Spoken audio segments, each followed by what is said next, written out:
Maybe I keep asking you, so how do you feel around this friend? Because I'm trying to get you to see that your friend treats you like shit. Or maybe I'm not really your therapist and you're just here to get my take on these Reddit posts.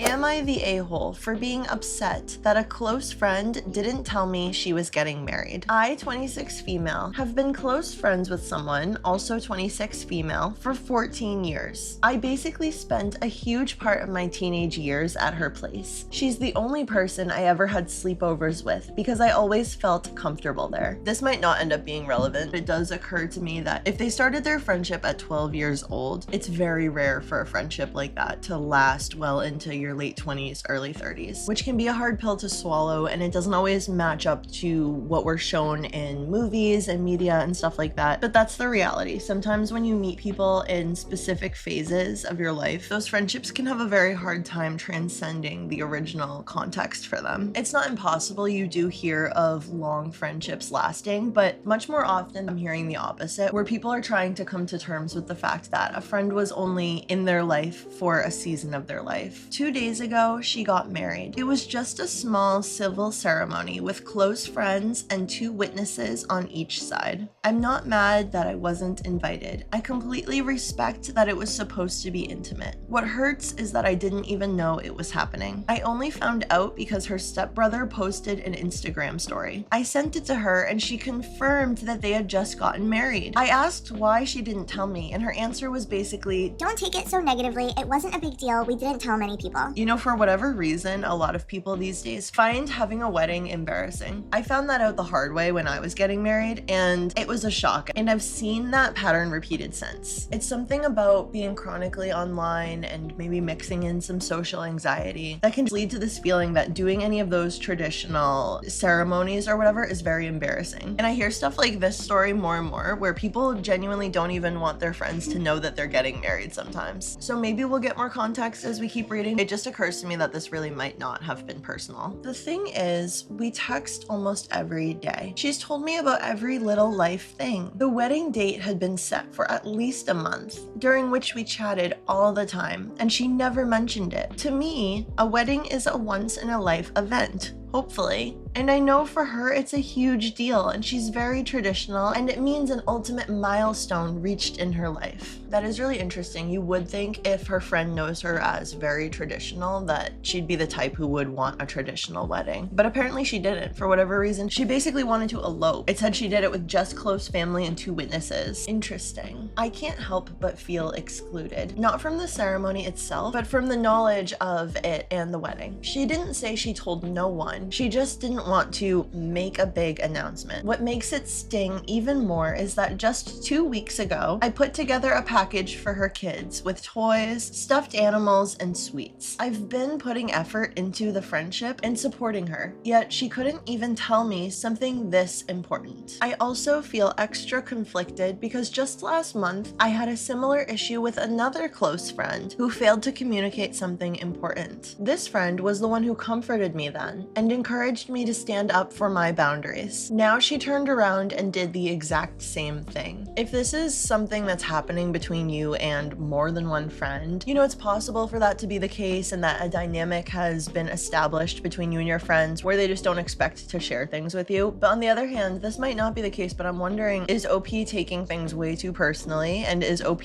feeling overly entitled to other people's life updates? Does she expect everyone in her life to like run things by her? I'm not saying that's the case, it's just things I would be curious about, especially because I think this might be a case of misusing and misunderstanding boundaries. I see this happen on the internet all the time, so I feel like it's worth clearing up here. The word boundary does not refer to anything that you want to happen interpersonally. The word boundary is what it sounds like. It's something at the exterior of what you're willing to tolerate. In this example so far, her friends are actually the ones setting unspoken, invisible boundaries by not sharing this information with her. I don't know why that is. I don't know if they're there's a good rationale behind it or not. Saying that you want your friends to share big life updates or run them by you is not a boundary. It's a request, and then those friends get to respond the way that they want to. And then OP can decide how they want to proceed with the friendship based on that. So a boundary in this circumstance might be if OP had really expressed and communicated that beforehand, and then the other person was not willing to communicate, then OP can decide, oh, maybe we're not as good friends as I thought we were. Maybe I don't want to share my big life updates with this friend. And there they can start to put up whatever boundaries they need to feel okay in the relationship. But even in a case like that, going straight to harsh boundaries would probably not be ideal. More ideally, you could talk and negotiate and come to an understanding with your friends. When I confronted her, she dismissed my feelings and told me not to see it so negatively. But to me,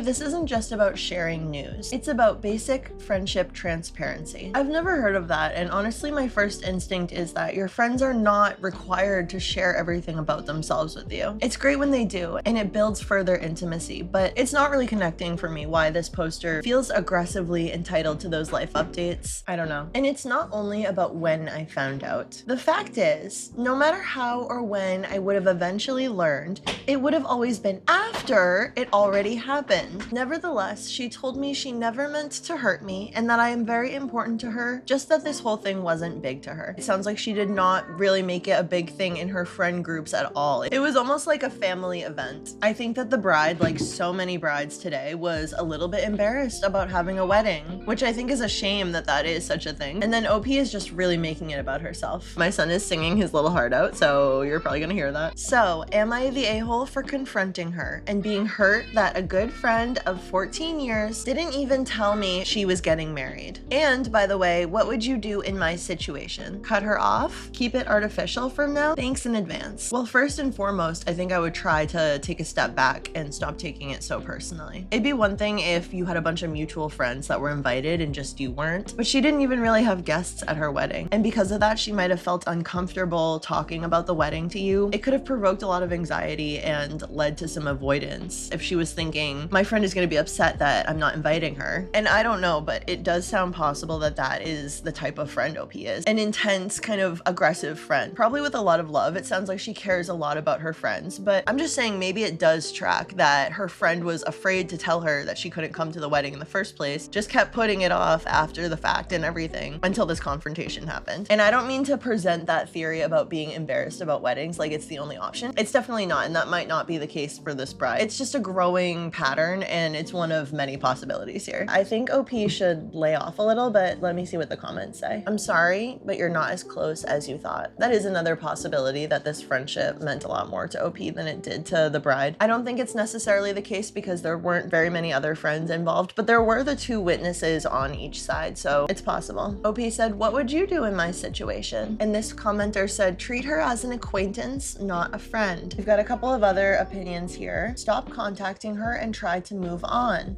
As another person said, treat her as an acquaintance. Don't text her anymore. And this person says, don't stop talking to her, just distance yourself. Stop being available when she texts. Stop doing things for her kids. Find other friends. Don't declare war, just respect the boundary she set, that she doesn't value you as a friend, and distance yourself until you stop talking. That's not necessarily what that boundary meant, but I think we all know that Reddit tends to lean toward having their finger on the nuke button of all relationships. If you're still bothered by it, you could talk to your friend more about why she didn't involve more of her friends in her wedding planning process. It sounds like you two are good friends, and just because she didn't involve you in her wedding that she didn't involve like anybody in, I don't think that negates all of that. You can have more conversations. You can try to look at the way you're thinking about it. You also can distance yourself if it just doesn't feel good for you and it's just not the way that you want to be in friendships. Those are the things that are all in OP's control at this point. She can try to understand why her friend made that decision. She can decide what she wants to do about the friendship, but she can't go back and change what happened. Would I be the a-hole if I refused to shave my armpits for my friend's wedding? Background. So I, 26 female, stopped shaving my armpits a few years ago. Mexico and found that I greatly prefer not having bald armpits. I'm a sweaty person, and having hair prevents my pits from getting swampy and sweating off every single deodorant/antiperspirant known to mankind. Oh my gosh, I love hairy armpits on a woman. I think it's so cool. I get such a thrill out of it. I also have sensitive skin and get horrible rashes and razor burn from shaving. My decision to not shave my armpits is primarily personal, but I am aware that it is going against a societal/gender norm and is therefore inherently political or subject to being politicized. Under no circumstances, though, am I refusing to shave solely to make a political statement. Yeah, that's so sad that that even is the case, like that women are kept in such narrow boxes when it comes to their appearance. That should so just be a personal preference. There shouldn't be all this pressure on it. It's so unfair. Issue. My friends are getting married next summer, and they've invited me to their wedding. It's also a destination wedding, and many of the wedding party events will involve wearing a swimsuit or clothes that expose my armpit hair, as it will be summer in Mexico. I asked about dress codes for the various events, and both the bride and groom said they won't be strict about dress codes as long as everyone is well groomed. I figured I knew what that meant, considering I do work a professional job. But then they took this conversation as an opportunity to warn me that some other wedding guests may be uncomfortable with the fact that I don't shave.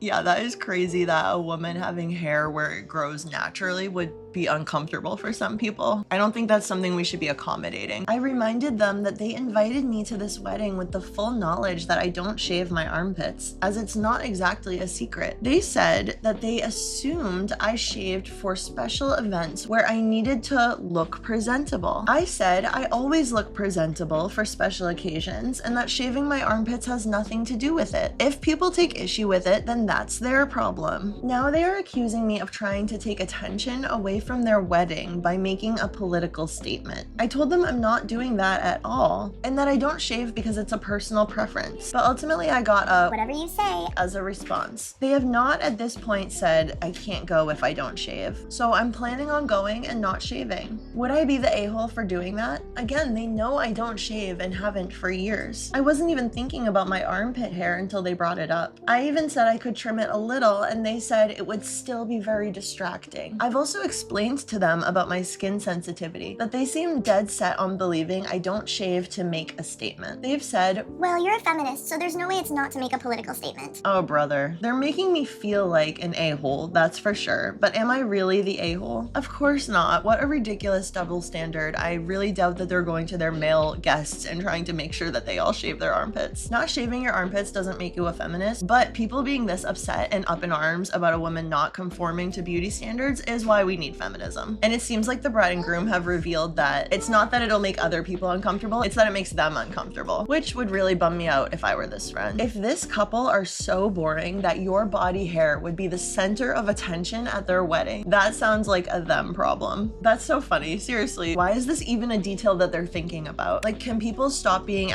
to their friends about their appearances at their wedding yet? Your wedding is not meant to be whatever Pinterest board or Instagram delusion you have in your head. It's meant to be a really special celebration with the people closest to you if you choose to have that kind of a wedding. That wedding I went to was almost perfect, but then I saw one woman had not shaved her armpits and the whole thing was ruined. At this point, I'm not even sure that the bride and groom are legally married because there was a woman there, and you won't believe it, but she had body hair. As a very hairy man, I am grossed out by my body hair, and I hate anyone who talks trash about women's body hair because I could not imagine if I had to deal with the same level of judgment and doing the upkeep. Yeah, and as this post illustrates, pretty much being socially forced into doing this upkeep. Like, come on, can't we at least pretend that it's our personal choice to do all this stuff? It's really a huge double standard. Like, guys already complain about shaving or maintaining a beard, but doing your legs, pits, and potentially the rest of your body is so much work that I don't think they can even understand. Thank you, sir. Another beautiful man spotted in the wild. If you're dating, take note, those are green flags. Men who bother to engage in the empathy of understanding some of these double standards. I'm making all my groomsmen wax their teeth. Otherwise, they're not taking my wedding seriously. I did this. I inspected each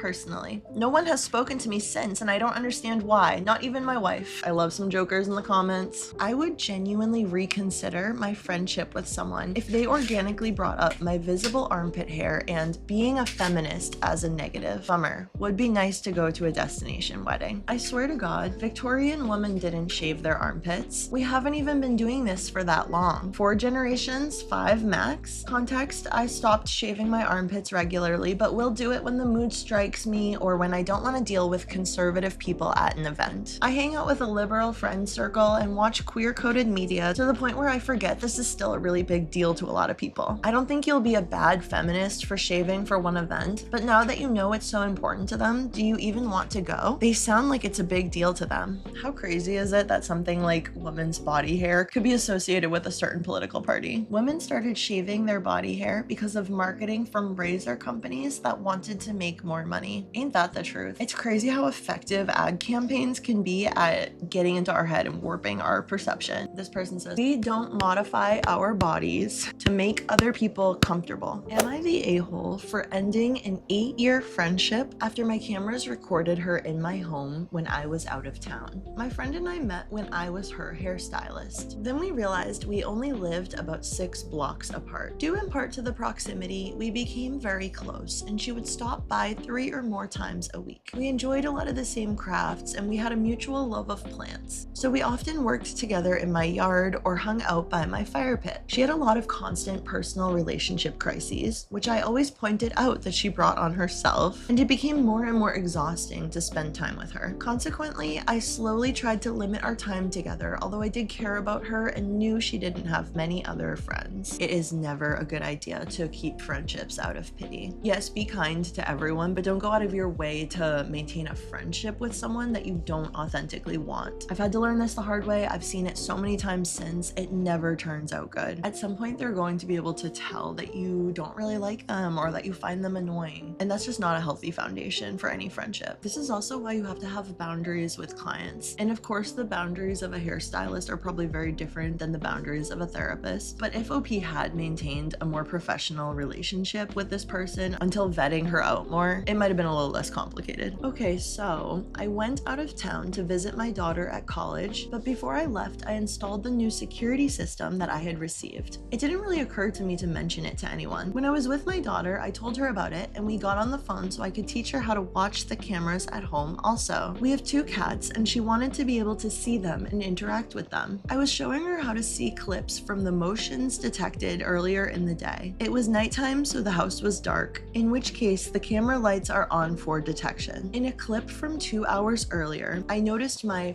friend walking through my house with a flashlight of her phone. She was inspecting every drawer, cupboard, nook, and cranny. My daughter and I were in shock. I texted her immediately. Okay, this is either she knows that you have something very specific that she wants, or it's substance related. That'd be my guess. I asked her if she was at the house today, and she replied that she had been in the backyard picking up sticks, apparently for a fire pit she intended to have at her house that evening. Again, I asked her if she had been in the house. She responded that she had to go into my garage to look for a container. Do you see how liars will sprinkle these little breadcrumbs of admitting to a smaller offense? I then told her I had security cameras now. She laughed and asked why I was asking her if she was there because I had obviously seen her already in the backyard. She had no clue that I had also installed them in the house. So I sent her a screenshot and asked her if she knew who that person might be in my house with the flashlight. She waited a few minutes to respond and then said, Oh yeah, your cat got out. I asked her how my cat would have gotten out if nobody was in the house, and she responded, I'm so sorry. I forgot that I was looking in your house for some gel pens because I needed to do artwork. oh my gosh, lie after lie after lie. I don't think you can believe that after all of these lies. If that were the case, which would already be a stretch, I think she would have admitted it right away. I reminded her that she had just bought 100 of them the previous week. At this point, I was really getting pissed. I told her that I was freaked out that I saw her sneaking around my house with the flashlight and that it made me uncomfortable. She just kept laughing it off, and then when she realized I really was upset, she changed her tune to one of remorse and said she just needed to find something to do because she was upset with her boyfriend. I told her that I didn't think I could spend time with her anymore because I had spent years trying to teach her about boundaries and our friendship was beginning to exhaust me. So I was telling the story to the guy that rents my basement, and he said that she she is at my house every time I'm out of town. He was used to seeing her around, so he thought maybe I had asked her to do something there. Wow, that is so bizarre. I'd be really interested to know if OP has any prescriptions that this friend is after, and if OP has ever noticed any of them go missing. Maybe that's not what's going on here, but the secrecy and erratic relationship ruining behavior is following that pattern. 2 weeks later, she texted and needed relationship advice and acted like since we were so close, it should not be a big deal. I told her what my basement renter said. I was super pissed at this point. She became very offended and said it was nobody else's business and I should not have told anybody about it. I told her our friendship was definitely over and not to contact me again. I told her that I was removing myself from toxic people. Later, I was talking to one of my other friends, also a client.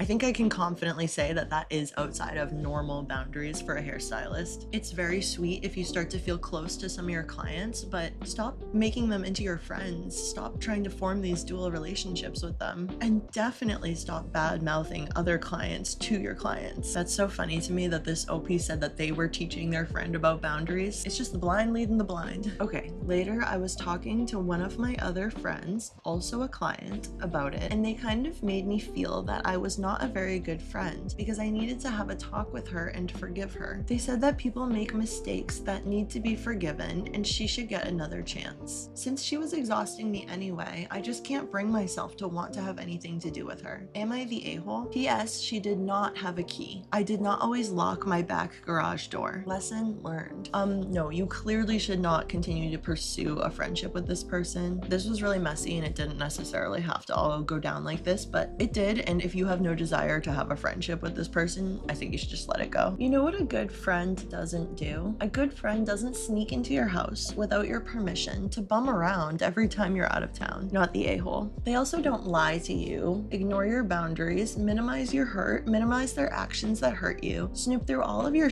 get mad at you when you consult someone else regarding their behaviors, and they don't commit crimes against you. She literally broke in, entered OP's home, and snooped through all her things. Whether she took anything or not doesn't really change things, but if she did, she also burglarized OP's home to boot. Yeah, obviously this is kind of inexcusable. Maybe it's a situation more like in Sociopath by Patrick Gagney. Maybe this person just kind of does this compulsively for kicks. People always think that forgiveness means putting a doormat sign on your back. It doesn't mean that. Yes, I can and will forgive you, but will I let you back into my orbit? Abso-bloody-lutely not. No one gets to behave poorly, then put the onus on me to be the bigger person. Please let her know you won't hesitate to call the police next time either, or she may not give a damn. I don't understand why she has not already called the police. I might just be a sucker, but that would be a little harsh to me. I would tell her off and yeah, absolutely give her that warning. Quit discussing your personal life with clients. Yes. 100% agree with this comment. Stop talking to clients about too much personal stuff.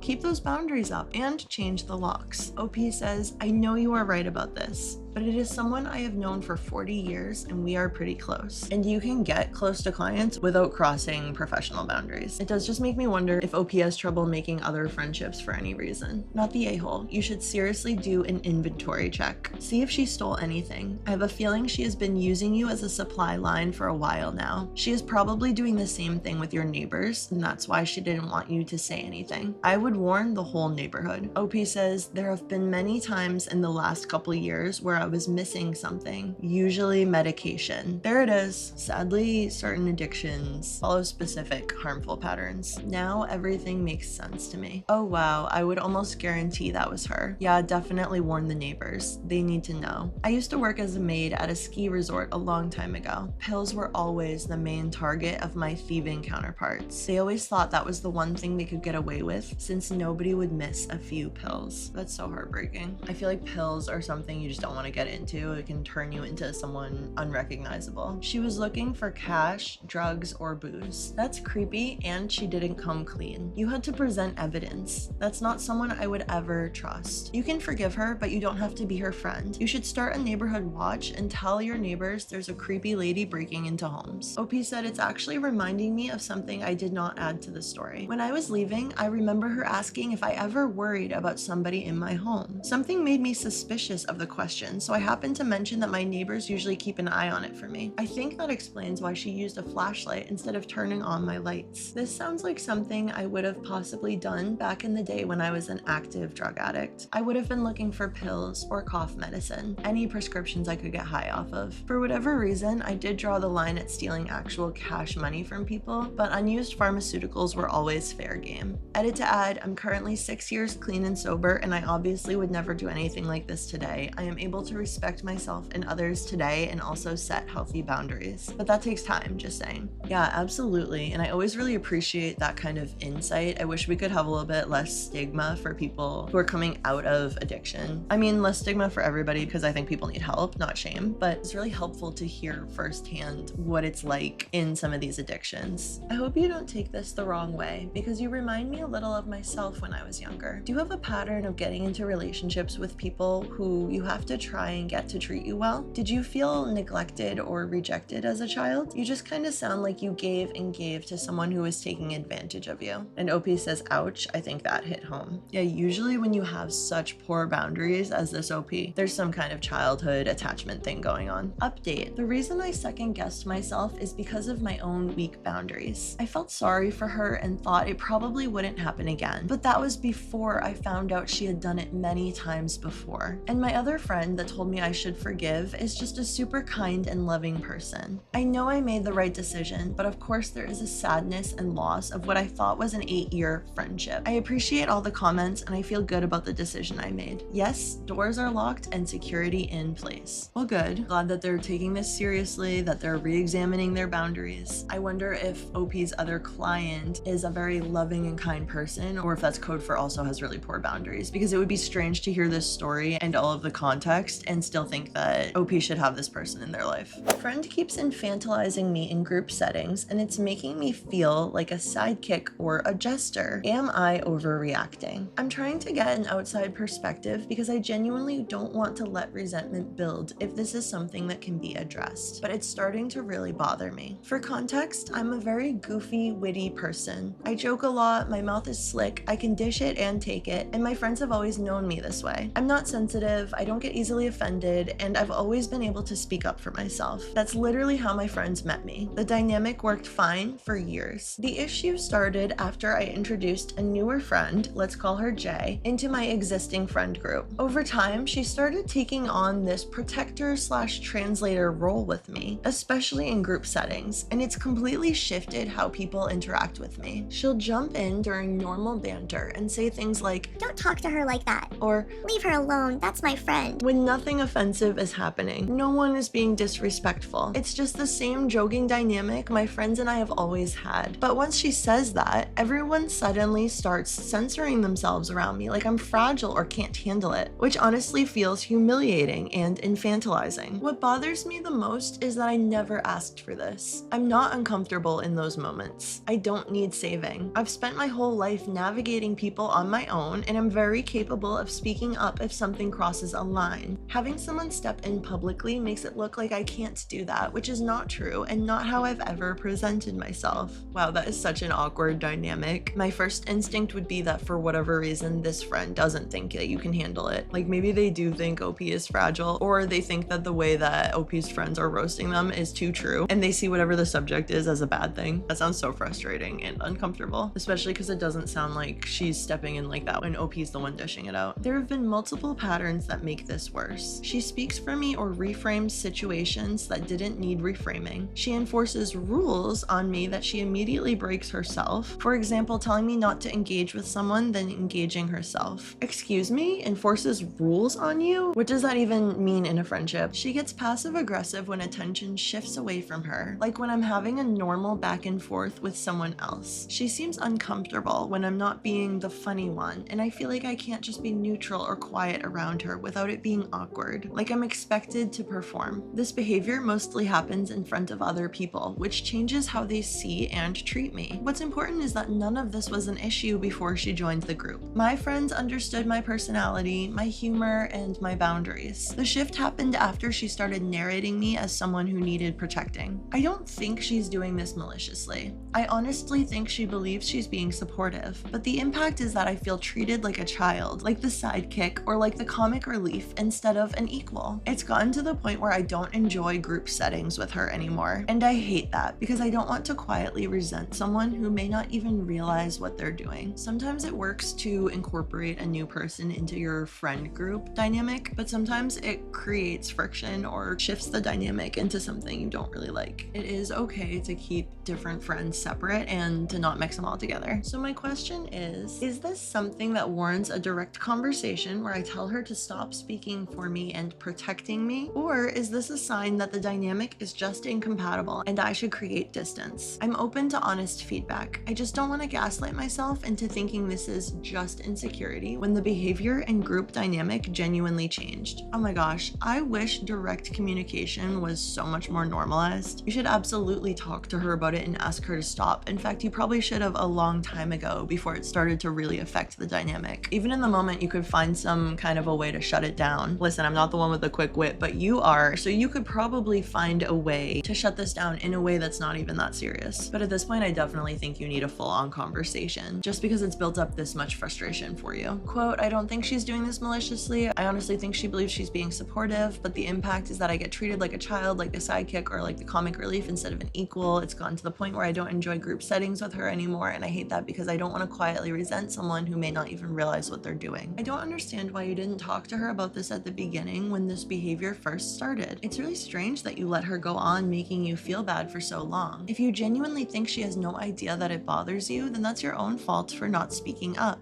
Communication is important in every type of relationship. Since you have never spoken to her and are just quietly stewing, I have to say you're overreacting. Yeah, I feel like that was some tough love truth. OP said, thank you for this perspective. I do agree that I should have said something sooner. It's just that I usually don't like to react to things out of emotion head on just in case I'm misinterpreting something. I wonder why OP is so afraid of being perceived as emotional or sensitive in any way. I'm quite surprised to read this because in this situation, what you needed to communicate was your own emotions, how her behavior made you feel. It's good, I guess, to take a moment to make sure you aren't projecting feelings about something else onto a situation, but I think you have let this spiral on far beyond the amount of time that would have taken. Yeah, at a certain point, if it's bothering and affecting you so much, you don't have to keep second guessing the why behind that. You can even communicate about things that make you uniquely uncomfortable. You don't always have to figure out if it's an objective truth or not, especially in situations like this where it's really building into resentment. Even now, you aren't interpreting her actions as malicious. You're able to see that they can be innocent but still hurtful. So why not have that conversation as soon as you are hurt? After all, putting yourself in her shoes, it's a lot easier to hear, you accidentally hurt my feelings there, than the way you treat me has secretly made me feel like shit our whole friendship. And honestly, with a good friend, this kind of thing should be cleared up by communication anyway. If you are misinterpreting her behavior and it is malicious, you need to find that out. And if it's not and she is just trying to be a good friend, she deserves to know it makes you feel bad. Yeah, I totally agree. If you are ever in a situation like this and a part of you is afraid to find out whether the other party actually is being malicious, it is so much better to know and to make your decisions from there. Definitely talk to that friend and maybe even talk to your other friends without bad-mouthing that other friend and just let them know that you don't want them to tiptoe around you. It kind of sounds to me like part of the issue here is that OP is a little insecure about showing emotion. Am I the a-hole for taking the toilet paper out of my bathroom so my roommate stops using it? I live in a 4x2 and each room is assigned to one of the bathrooms.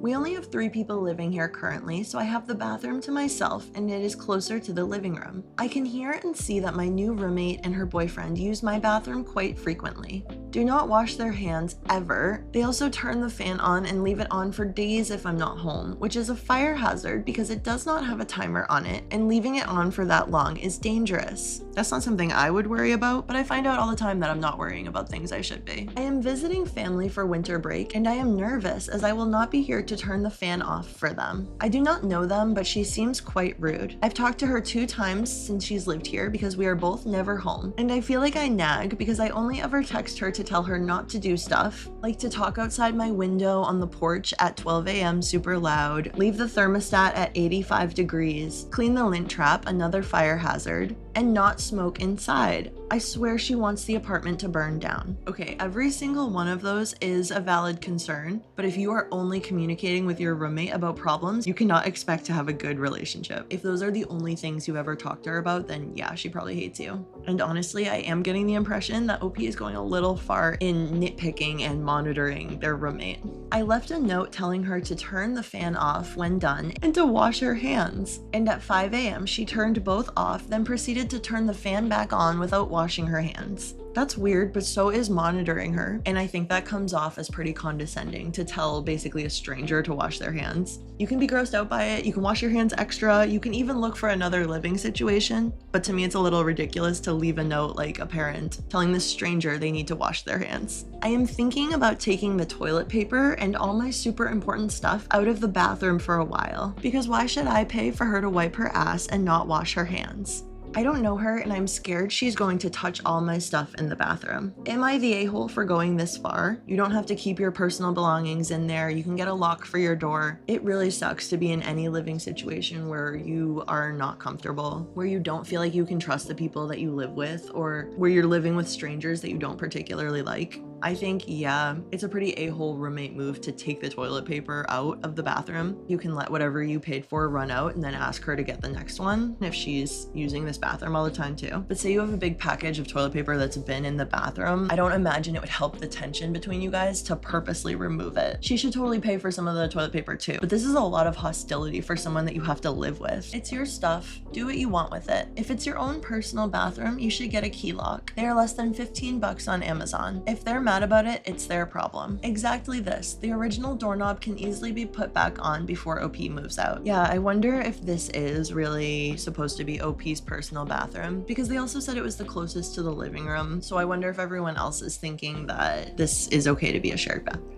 I lived in a shared house in Maryland while I was doing a fellowship at the NIH, and we had a similar situation where there was a bathroom downstairs that was kind of mine and one other roommate's, but our upstairs roommates would use it if they happened to be downstairs, and it was not a big deal. If this is a bathroom assigned to you, put a lock on it or ask your landlord if you can. Also, make sure you have renter's insurance in case she does burn the place down. Edit: if you don't or aren't able to secure your bathroom, I'd be careful about not leaving TP in there. Your roommate sounds gross, and she would be the type to wipe poo on the walls if there is no TP. I would take expensive shampoo, conditioner, etc. out of there so she can't use it up. Also, you don't have to leave Charmin in there. I'd leave some John Wayne TP. Well, I bet that if OP hadn't laid the foundation for such a contentious relationship with this roommate, they could probably easily negotiate for this roommate to buy some of the toilet paper for this bathroom, but at this point, I doubt that that roommate is gonna work with OP.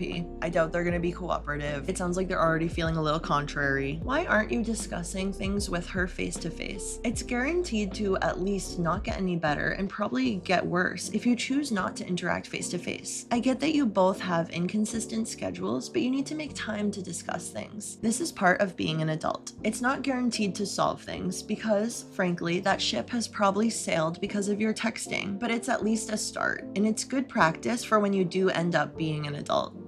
I totally agree. I get that experiencing friction with roommates can be really uncomfortable, but this is a terrible way to go about it. Everyone sucks here. It is your stuff. You can take it away if you want. She does seem rude, especially talking outside your window late at night. But removing toilet paper, which is an essential and not expensive item, is extremely petty. Seems like you never talk to this girl outside of sending her text messages and leaving her notes on what not to do. Just have a conversation with her and sort it out. Also, what does assigned bathrooms mean? If it's not an en-suite, surely anybody in the flat is allowed to use the nearest available toilet when they need to. Exactly. I think it's possible that this OP feels an inappropriate ownership of this bathroom. Are they showering in there and using your shower things? If not, I don't see a problem with them using the toilet. Also, why are you so fixated on whether they washed their hands or not? Are you listening every time they go to the toilet to confirm? It seems like you honestly need to relax a little bit. You're probably also part of the reason there is such a tense atmosphere. And as you can see, this person has been downvoted, but I completely agree. And especially not going out of your way to have any positive interactions with your roommate. What kind of a dynamic do you expect to create? Don't you want to be in good space and have a cooperative relationship? I do not miss roommate dynamics. Am I the a-hole for suggesting my friend should learn to self-soothe?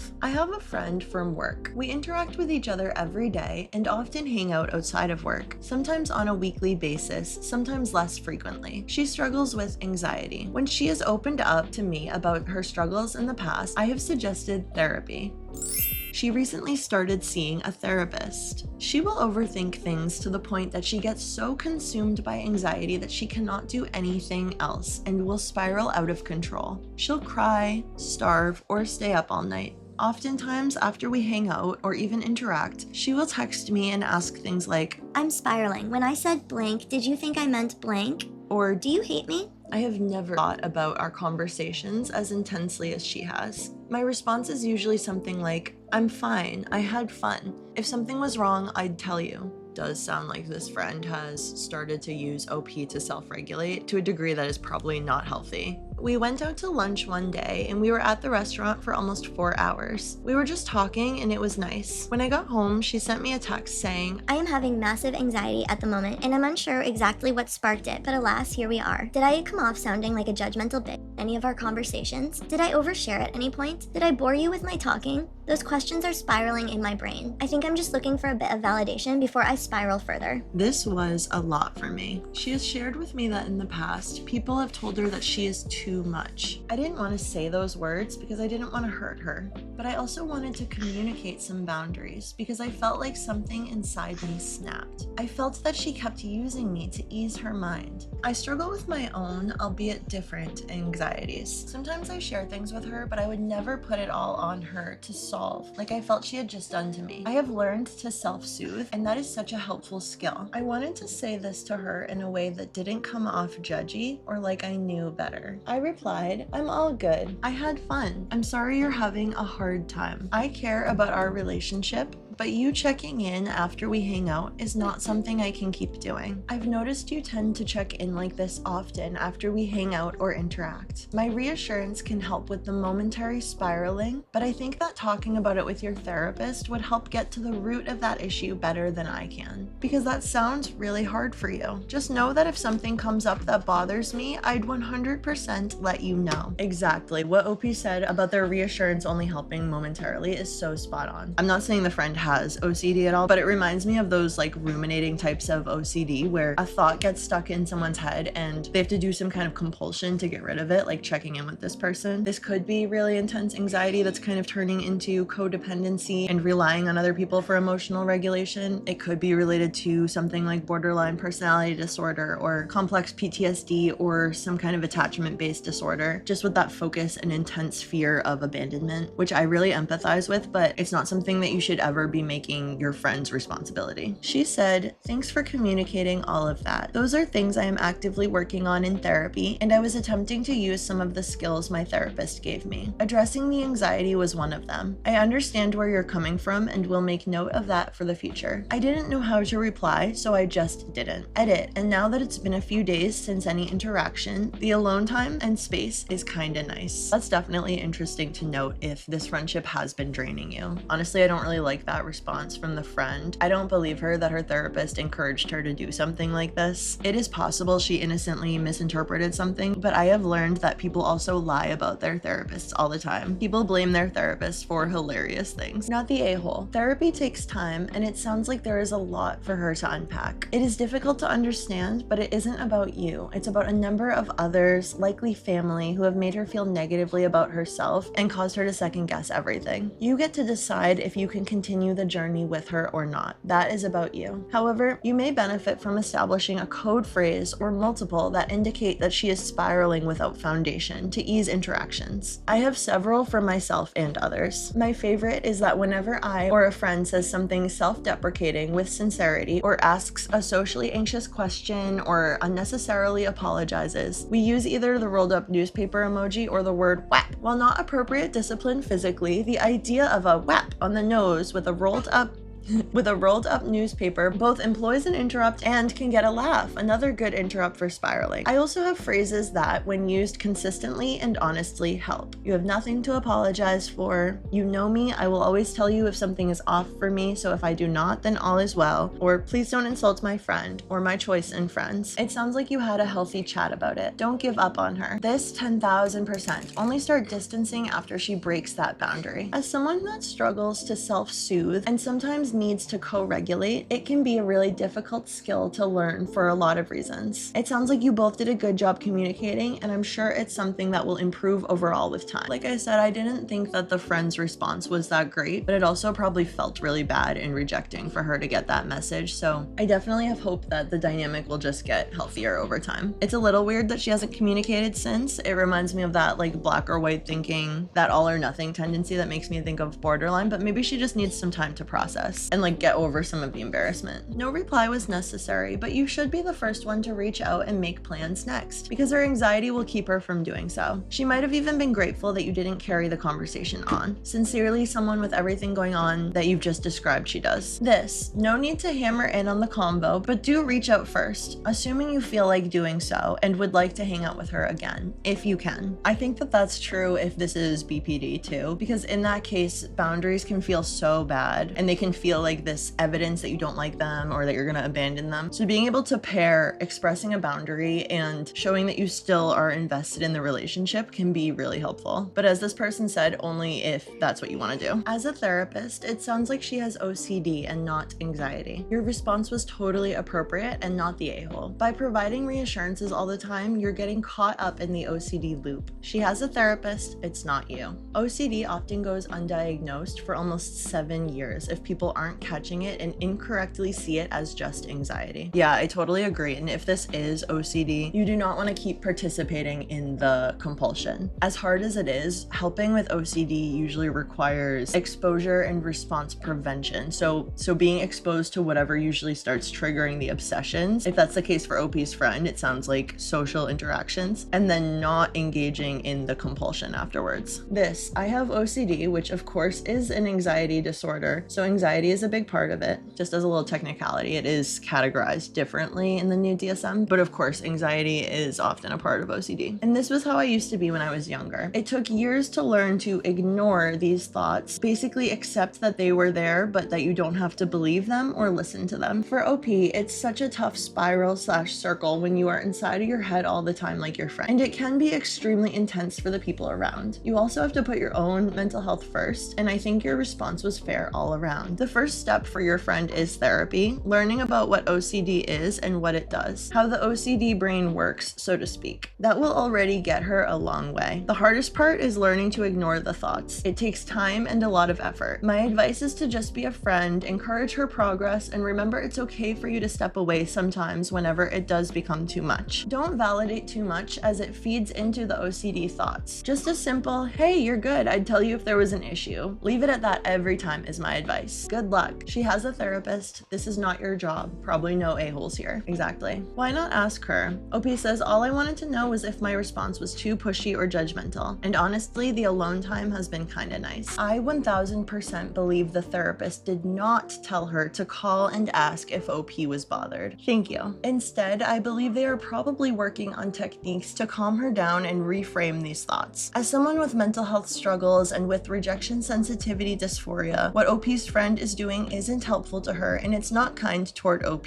I think calling and checking in just reinforces that she needs to, instead of using techniques to self-soothe and challenge her own thinking. Why not assume her friend was fine with the time together instead of nitpicking everything? I think OP is fine to say she isn't going to do this anymore. She will not participate in a follow-up call after each outing anymore. OP's friend either has to trust the friendship and trust OP to be honest, or not go out anymore. You clearly articulated a boundary and she acknowledged it. Suggesting self-soothing makes her responsible for managing and regulating her emotions. I'm really glad that OP did set that boundary, because that's often a recipe for resentment in friendships when you are constantly responsible for emotionally co-regulating your friend. Her response seems a little weird to me, but maybe if OP does take that initiative to reach back out, everything will be fine and they can move on from there. Am I the a-hole for telling my friend everything everyone has been afraid to tell her? I, 17 female, have a friend who got a new boyfriend a few months ago. Our friend group, 5 girls, was really happy for her at first because he's nice. But it's gotten to the point where they can't be apart for more than 5 minutes. Sounds very typical for some of these early relationships. He lives in a different city, yet somehow he's always here. When we're at school, they FaceTime constantly. The moment school ends, he's already waiting at her house. Whenever our friend group hangs out, he's there too. It's gotten really annoying. That is frustrating if she's not consulting with the rest of her friends before she invites her new boyfriend places. We literally can't be around her without him being there, or at least being mentioned. And when he is there, she won't even look at us. It's like we're invisible. It feels like she's not our friend anymore. This is hard because yeah, you might want to bring it to her attention, but also I'm not saying it's healthy necessarily, I don't really know, but it is very normal for this to happen early in new relationships. A lot of people end up having this kind of insulated time with their partner. And you can talk to her about that dynamic that's emerging, but it's also only been a few months. It might have just passed by naturally. Last night, our group planned one of our usual late night hangouts. We like to meet at around 10 p.m. and walk around all night just talking. But 3 hours in, it was obvious that she and her boyfriend were just walking ahead of us, talking only to each other and ignoring the rest of the group. Everyone else kept whispering about how annoyed they were and how mad the situation was making them. I wasn't enjoying it myself at all. I asked the girls if they wanted to just leave them because honestly, I didn't think they'd even notice. That seems a little harsh. One girl said yes, but the other 2 didn't want to abandon her. So I left with the one who agreed. We said goodbye, and only then did my friend finally notice us for the first time that night. She asked where we were going, and I was so annoyed that I just told her we'll talk about it later and left. We went to eat ramen and continued our walk, and honestly, that night was more fun than anything we've done together with her in the past month. Jeez. Are you and this friend also talking kind of a lot about your friend? Was that part of what was so fun for OP? The next day, she showed up at my house unannounced, and of course her boyfriend was with her. She demanded to know why we left, so I told her. Not just about last night, but everything everyone has been too scared to say. I told her that she and her boyfriend are obsessed with each other, that ever since they got together, she doesn't care about us, that she treats us like we're only there for her convenience, like punching bags when she's mad, that she acts entitled and thinks that just because she's had a rough past, she deserves everything, that she's rude, possessive, that she thinks we owe her something just because she was the one who brought us all together. Oh my gosh, see, that is an example of how not to communicate with your friends. I don't think you even like this person. I think this is a case of just a friendship that you've outgrown. If you feel this many negative things about her, that was wild. That's clearly an a-hole move. You could have talked to her about the individual examples when you felt like she was blowing you off for her boyfriend, but you just unloaded a bunch of including just attacks to her character, so that seems really mean. I unloaded everything. She was crying by the time I was done, and she left. But 5 minutes later, she started the argument again in the group chat, which annoyed me even more. So I said all the same things again, but this time I gave examples of every single thing I brought up. She left the group chat after that. Now the other girls are mad at me because some of the examples I gave involved things she had done to them, not just me. I don't know what to think. Am I the a-hole? I don't like how we all complained behind her back, but no one had the guts to say anything to her face. But I feel bad that I made her cry. You're right, both things were an a-hole move. You shouldn't have all been talking shit behind her back, and you probably shouldn't have unleashed all of that onto her. I don't think you've been this girl's friend for a while. Gentle, you're the a-hole. Hear me out. It sounds like at no point was a calm and reasonable discussion had about this. You guys all just sat on this, building resentment until someone exploded. That's poor conflict resolution. Also, you really shouldn't have dragged your friends into it. It's their choice whether they bring up the issues they're having with her. You took that choice away and essentially put them in the center of a fight they never wanted. Yes, some of this might just be things that you learn with age and maturity, but these are really poor conflict and communication skills. Plus, she added things into her list of complaints that seemed deeper seated than the points she made in the rest of the post. Those were very personal, and it sounds like OP doesn't even like this friend. Anyone you know that was calm and reasonable at 17 was faking it. I agree with that too. OP should do better, but I'm also not totally surprised this situation was mishandled given that they're just 17. Which is why they said, gentle, you're the a-hole. I consider myself the a-hole for stuff I did way younger than this. Kids act like a-holes sometimes, and consequences and criticism are how they learn not to. Also, a 17-year-old should have basic conflict resolution skills. They're old enough to be in a workplace. They're almost old enough to vote and join the military.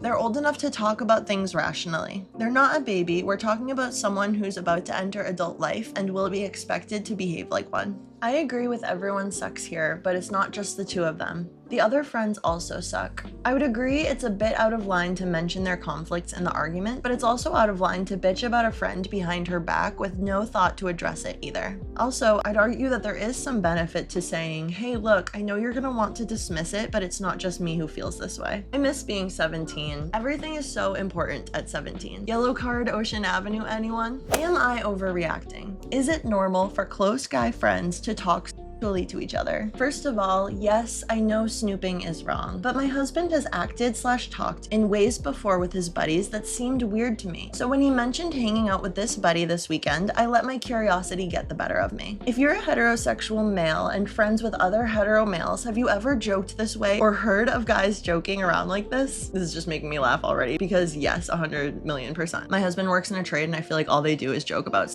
each other's. I could be overreacting and it could be stupid banter, or am I being naive? My significant other and his friend used to play their instruments together a lot and had jam sessions, along with some of their other guy friends who also talk this way to each other from time to time. So that's where the jam thing came from. A couple years ago, he was showing me his phone when they used to play Pokemon Go, and I saw a text that was just sent that said, ready to and then later would just say, ready to and also when asking to do a mock draft would again just ask, who's ready to So again, I could be overreacting, but I'm still curious. This just seems so much more specific. Sure, I could just ask him, but if you were actually being physically sexual with these friends, do I honestly think he would just flat out tell me? No. If it's something he's been hiding, then no, he would not tell me the truth. Someone please tell me to chill the F out, and that's how you as a hetero male talk to your guy friends too, and it's literally innocent and you have never done anything physical with them or considered it. Also to add, I have never once told him or asked him not to hang out with his friends, so the are you ever allowed out of the house anymore doesn't have anything to do with me. Okay, oh my gosh, this is so funny because yes, it is very normal. I honestly think it's because men are so often shamed out of having true intimacy with friends that this fake joking intimacy is really compelling. I don't know, it's hard to explain, but it's definitely a thing. So here's the texts. OP's boyfriend is in the blue. Looks like Messenger. So are you ever allowed out of the house anymore? Lol, yes, I would like to chill soon. Well, come on. Saturday or Sunday? For dick sucking, eh? Yeah, maybe we can jam. Not Sunday, maybe Saturday. And then another one. I'm good right now, thank ya. When are we gonna When are you free, sir? The fact that OP could even think this might be serious. There's 3 answers, one of which is true. 1, this is how they all talk to each other. It's become a thing and absolutely all is meant by it. 2, there's one dude who talks like this and everyone finds it weird, but it's largely fine. 3, he's gay. There's things I could be ignorant on, but to my knowledge, this is much less typical of the way that 2 guys who are actually gay would be talking to each other. Based on the history OP has shared, 1 seems like it. My buddies often message the group like, see you later.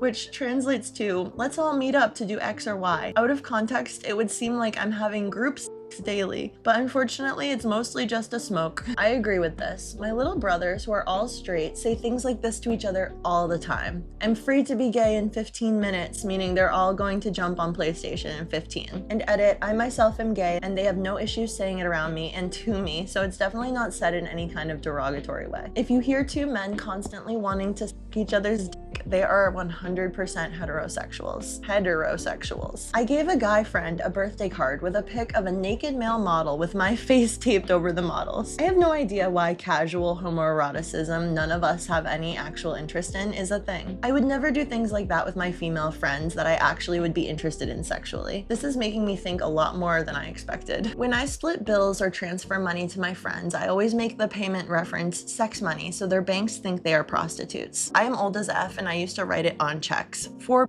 job.